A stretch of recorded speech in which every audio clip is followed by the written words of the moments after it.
let's see CA into strategic management paper pattern and analysis.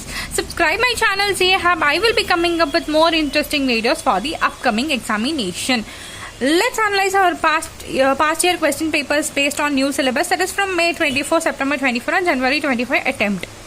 So let's discuss about May 24 attempt. Here 1A, 1B, 1C. Here the roundings and all, it is marks weightage, okay. So almost every of the question have carried 5 marks only. So now let's see the chapter wise, what and all we have got for each of the question. 1A, 1B, 1C, chapter 5, chapter 1 and chapter 2. 2A and 2B, chapter 4 and chapter 5.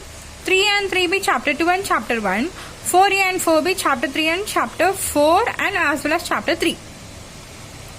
And when we analyze our September 24 attempt, here we got 1A, 1B, 1C from chapter 5, chapter 4 and chapter 3, 2A and 2B, chapter 1 and chapter 2, 3A and 3B, chapter 3 and chapter 4, 4A and 4B, chapter 2 and chapter 5.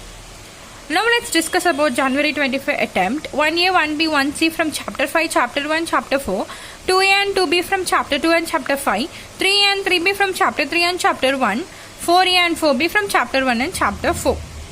Here if you analyze that, from May 24 attempt to January 25 attempt, first 1A always came from chapter 5.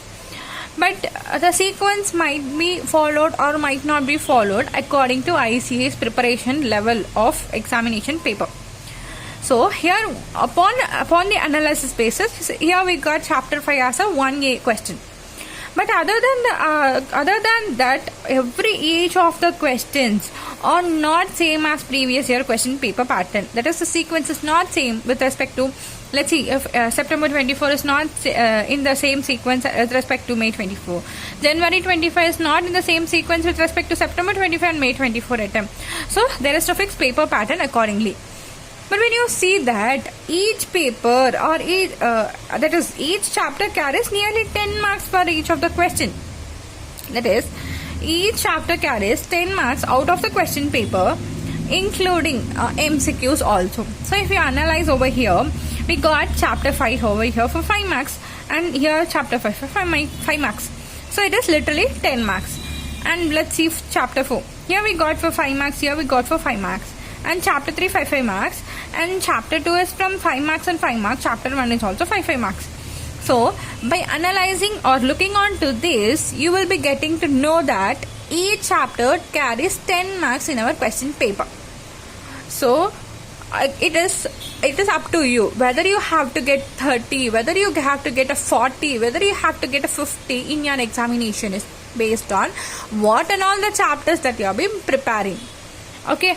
So it is up to you how is your preparation is going on. If you have completed with the 5 chapters, you will be getting 5 chapters, that is 50 marks also you can attempt if you have been completed 5 chapters. Let's say if you have attempted like if you have been comfortable that 4 chapters completed, then 40 marks can be expected. But one more thing, I will tell you one thing. Here 1A, 1, 2, 3, 4 is there, right? We are supposed to leave one question over here. So let's analyze that. If I was a student, let me tell you that I was attending 1A, first question, second question and third question. I am leaving the fourth question. So here the thing is, the chapter 3 is entirely, I was not attending. But other chapters should be thorough for me in order to attempt 1, 2, 3. So basically what I suggest is, you have to prepare all the 5 chapters since it was carrying a 50 marks. So which will help you in scoring in the aggregate out of the examination. So by looking on to the analysis, there is no fixed paper pattern at all. But let's have a discussion. That is almost like 60% of the prediction for our May 25 attempt. So I will tell you the paper format could be. So 1A, 1B, 1C, chapter 5, chapter 1, chapter 5, chapter 3, 2A and 2B, chapter 2 and chapter 3, 3A and 3B, chapter 2 and chapter 4, 4A and 4B, chapter 1 and chapter 5 or either 4. So the one thing you have to know is, each chapter carries at least more than 5 marks. Okay. But the sequence of the paper might be changing. That is, here the question, that is here the chapter 3 could come, here the chapter 4 could come, Here the chapter 3 could come. The sequence might be differing, but the question paper will be from each of the chapter over your subject. So I will give you a disclaimer too, because sequence may change, but IGA anyways ask you a 10 marks from each of the chapter, including if you count from MCQs also. So that is, in order to score in your SM paper, you have to complete all your 5 chapters, and it will be easier for you to score in the aggregate. So make use of the video. Thanks for watching. Bye.